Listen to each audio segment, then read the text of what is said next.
My girlfriend bragged. Other guys would kill to have me. You should be grateful. I smiled. Then let them try. That weekend, I introduced my stunning new date to our entire circle of friends. Her forced smile couldn't hide the anger in her eyes as I, 32 male, had been with Maya, 29, for 3 years. For the last 2, I'd been her designated apologist. She was beautiful, sharp, and funny, but her confidence had metastasized into a suffocating arrogance. My role in the relationship was simply to be grateful. The end came on a random Thursday. It wasn't a fight. It was a statement. She was admiring her reflection in the mirror as we were about to leave for dinner. You know, she said, her tone casual, you're so complacent, Mark. You're lucky to have me. Do you even realize that? Other guys would kill to have me. You should be grateful. For years, I'd absorbed comments like that, little digs, reminders of my subordinate status. But this time, hearing it stated so plainly, something inside me didn't break. It clarified. The constant, low-level anxiety I'd lived with was just gone. I met her gaze in the mirror and smiled. Not a happy smile. It was the smile of a man who'd just been given an exit key. Then let them try, I said softly. Her own smile faltered. What's that supposed to mean? It means you're right, I said, standing up. We're done, Maya. The confusion on her face curdled into rage. You're breaking up with me? Over that? Because you're insecure? No, I said, walking to the closet for a duffel bag. I'm just not interested in being grateful anymore. The yelling started then. I was pathetic. I was throwing away the best thing in my life. I'd come crawling back. I didn't engage. I just packed. As I walked to the door, she fired her parting shot, her voice dripping with smug certainty. Fine. But don't forget Liam and Qley's engagement party on Saturday. It's going to be so embarrassing for you when you show up alone. Everyone will know. She was so sure that public shame was my biggest fear. I'll be there, Maya, I said. Don't worry about me. I left and checked into a hotel. First call, the landlord of our apartment. The lease was solely in my name. I told him my girlfriend was moving out and I'd be changing the locks on Monday. He was fine with it. Second, I thought about the party. She wanted to paint me as the pathetic ex moping in a corner. She was already writing the script. I decided to rewrite it. I pulled out my phone and texted Isabella, a witty and talented graphic designer I'd met on a work project a few months back. There had been a spark. She'd mentioned she was single. It was a Hail Mary. Me, hey Isabella, Mark here. Incredibly last minute and random, so feel free to say no, but my plans for Saturday night just changed dramatically. Any interest in being my +1 to an engagement party? 10 minutes later, my phone buzzed. Isabella, Mark, my Saturday just went from rewatching a show to intriguing. I'd love to go. I was concise with the situation. Just got out of a long-term relationship. She'll be there. Might be awkward. Her reply was perfect. A little awkward is my specialty. Consider me your social Kevlar. See you Saturday. I spent Friday blocking Maya's 10th voicemail and getting my head straight. On Saturday, I picked up Isabella. She looked effortlessly stunning in a simple navy dress. The drive to the party was easy, full of laughter. No mind games, no tension. It felt normal. As we walked to the front door, I took a deep breath. Maya thought she was setting a trap. She wasn't expecting me to show up happy. Update 1. The party was in full swing. We hadn't been there 5 minutes before I spotted her, holding court by the fire pit, telling some animated story to our mutual friends, Sarah and Ben. She hadn't seen us yet. She was in her element, crafting her victim narrative. Isabella leaned in close. Target acquired at 9 o'clock, she murmured with a grin. She's perfected the brave little soldier look. You have no idea, I chuckled. Let's get a drink. We deliberately took the long way around the yard, talking to the hosts Liam and Qley and a few other couples. Isabella was a natural, warm, funny, and engaging. People were instantly charmed. It wasn't long before I felt the familiar weight of Maya's stare. I glanced over. Her story had died on her lips. Her jaw was slack. Sarah and Ben were looking our way with matching expressions of shock. The pathetic ex wasn't behaving as scripted. She recovered in a heartbeat, her expression hardening into a brittle, forced smile. She whispered to Sarah and started walking toward us. A predator's saunter. Showtime, Isabella whispered, taking a sip of wine. Mark, Maya said, her voice dripping with artificial sweetness. Her eyes scanned Isabella with a quick, dismissive flick. And you brought a friend. Maya, I said, my tone level. This is Isabella. Isabella offered a warm, genuine smile. So nice to meet you, Maya. Maya's smile was all teeth. Isabella, I'm surprised, Mark. Moving on so quickly. It seems a little desperate. She said it just loud enough for the people nearby to hear. Public shaming. Her favorite sport. Not at all, I said calmly. You were very clear on Thursday. You said other guys would kill to have you. I decided to stop being grateful and let them try. I'm just respecting your wishes. The color drained from her face, then flooded back in an ugly, blotchy red. My public recitation of her own arrogant words had hit home. Her forced smile couldn't hide the anger in her eyes. That's not what I meant, and you know it, she hissed. It's what you said, I replied with a shrug. Clarity is a gift. Now, if you'll excuse us, I think a toast is about to start. I put a hand on Isabella's back and guided her away, leaving Maya standing there, speechless.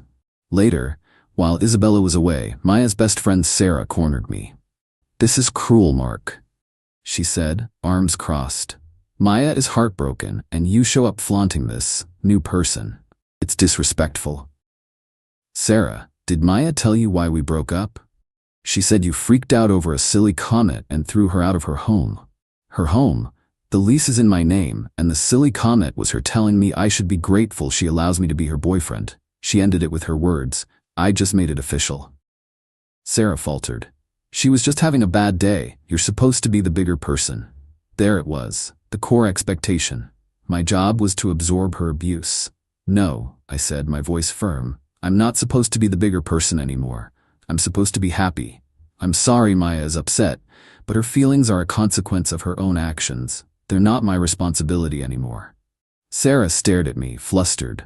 She had no counter-argument. She shot a venomous look in Isabella's direction and marched back to Maya's side. We left a couple of hours later. As we passed Maya's shrinking circle of sympathizers, her voice cut through the party chatter, sharp and loud. It's just pathetic, honestly.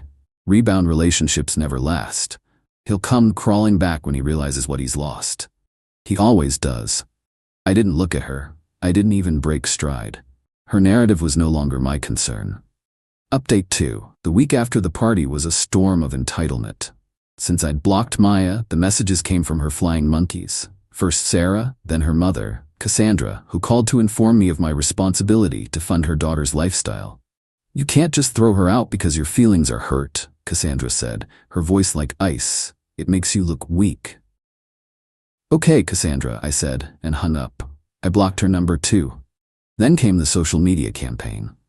Vague, dramatic posts about inexplicable cruelty and healing from betrayal, accompanied by artistic, teary-eyed selfies.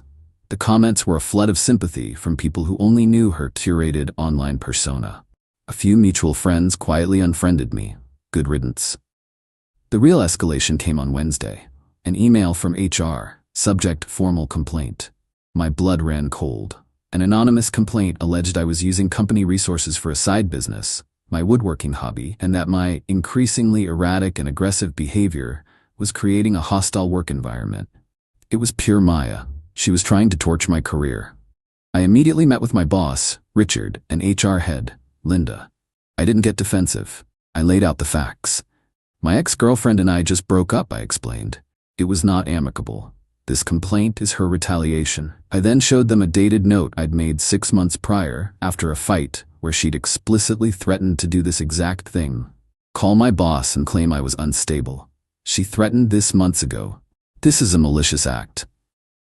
Linda and Richard were grim. They had to investigate, but my transparency and the evidence of a prior threat gave them crucial context. While they reviewed logs, I planned my next move. Her attack on my livelihood crossed a line. The calm, logical approach was over. It was time for a practical, consequential one. Thursday evening, I got a text from an unknown number. Unknown, this is Maya. I'm using Sarah's phone. I'm coming to the apartment Saturday at noon to get my things. A demand, not a request. Perfect. Me Saturday at noon is fine, I replied. Then I made 2 calls. One to a moving and storage company, the other to a high-end consignment shop that specialized in the kind of designer furniture Maya adored.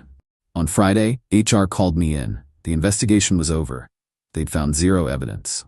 The complaint was dismissed and noted in my file as a malicious, non-work-related harassment attempt. Richard clapped me on the shoulder and told me they had my back. The bomb she tried to detonate in my life had been a dud. Now it was time for her to deal with the fallout from her own. Update 3, Saturday morning. The movers arrived at 9 a.m. All of Maya's personal belongings, clothes, books, toiletries, I had already packed into uniform cardboard boxes. Her expensive statement furniture, the velvet couch I hated, the stained magnet marble table, the ugly abstract painting, was moved out professionally. At 11:45, Isabella arrived with pizza, just as planned. The apartment was stark and echoing. At noon sharp, the buzzer rang. It was Maya, flanked by her mother and Sarah, her personal entitlement army. I opened the door. Maya strode in, a smirk on her face that died the second she saw the room. The empty spaces. The neat stack of boxes. "What is this?" she demanded. "Where is my couch?" "Your personal items are in the boxes," I said calmly. "The furniture has been moved to a secure storage unit. I've contracted a consignment shop to manage its sale.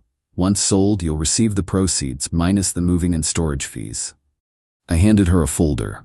Inside was an itemized inventory, copies of the contracts, and all the relevant contact information. It was cold, corporate, and final. "Storage fees?" her mother shrieked, snatching the folder. "You're charging her to sell her own furniture?" "The professional services are," I corrected. "She can, of course, cancel the consignment and arrange to move the items herself. The first month of storage is paid."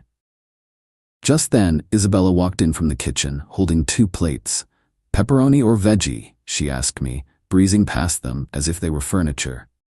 The sight of Isabella, so calm and at home in the apartment, sent Maya over the edge. "You!" she shrieked, pointing a finger at Isabella. "You snake! You turned him against me." Isabella just raised an eyebrow. "I'm sorry, have we met?" Maya snapped. She lunged at the stack of boxes, grabbing one and hurling it to the floor. "I am not being erased," she screamed, kicking another. I stepped forward, my voice dropping. "That's enough. Get out." "Look what you've done to her," Cassandra cried. "She's having a breakdown." "She's having a tantrum because she's not getting her way," I countered. "You have 5 minutes to get these boxes out of my apartment. If you damage anything else, I will call the police and have you removed for trespassing." The threat of actual legal consequences cut through her rage. She froze. Her back up looked panicked. I held up my phone. 5 minutes, starting now. That broke the spell. They began grabbing boxes, bumping them into walls, dropping them with theatrical huffs. It was a chaotic, undignified scramble to load everything into Sarah's too small SUV. When they were done, Maya marched back to my door. "You haven't won," she snarled. "Everyone sees you for the petty monster you are, and that little tramp won't stick around." Her face then crumpled with confusion. "Why are you doing this? I loved you." "No," I said, "the truth of it absolute. You loved being in control. You don't even know what love is. Please close the door on your way out." She stared, searching for a crack in my armor. Finding none, she turned and slammed the door. I let out a long breath. It was over. I hadn't been cruel. I had been consequential. Final update. It's been 6 months. The fallout was quiet but total. Sarah tried to rally the friends to Maya's side, but the campaign fizzled. People were tired of the drama. Her husband, Ben, told me their marriage was strained under the pressure of Sarah's full-time job as Maya's defender. The furniture sold piece by piece. Each time I transferred the money to Maya's account and emailed a sterile, automated-looking receipt with the subject, asset liquidation. No message, no emotion, just a transaction. She never replied. The real consequence came from her job. My boss, Richard, later mentioned that our company's legal team had contacted her firm, one of our marketing vendors, about unfounded, harassing actions by an employee. 2 weeks later, Maya's LinkedIn status changed to open to work. By filing a malicious complaint against an employee of a major client, she'd made herself a corporate liability. Her attempt to wreck my career had boomeranged and ended hers. Last I heard, she moved back in with her parents. Her social media is private. Her performance is over, the audience has left, and she's alone with the consequences. As for me, I'm good. The apartment is finally our home. Isabella and I filled it with comfortable furniture, including a coffee table I built myself, and shared memories. Our relationship is a partnership, not a power struggle. It's easy. It's peaceful. The revenge wasn't loud or explosive. It was the slow, inevitable collapse of a world built on arrogance. I didn't push her off her pedestal. I just stepped out from under it and let gravity do the work. She played a cruel game and won the prize she deserved, a life lived all by herself.